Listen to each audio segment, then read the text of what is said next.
جھومنے سے شریعت نے منع نہیں کیا،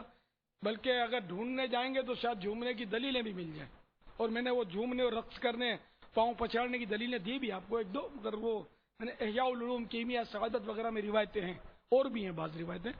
رقص کرنے کی، جھومنے کی، دھمال کرتا آدمی مطلب جب بے خود ہو جائے تو ہے نا، اس میں اعلیٰ حضرت فرماتے ہیں اس میں روزے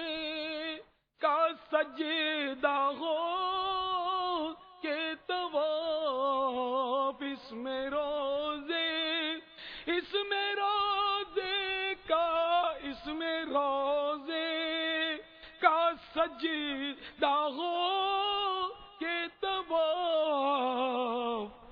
ہوش میں جو نہ ہو وہ کیا نہ کرے، ہوش میں جو نہ ہو وہ کیا نہ کرے۔ تو جو اب یہ کہ روزہ انور کا سجدہ بھی جائز نہیں اور طواف تعظیمی بھی جائز نہیں،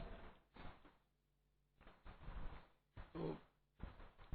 دونوں ہی صورتیں ممنوع ہیں۔ اب جو ہوش میں ہی نہیں ہے،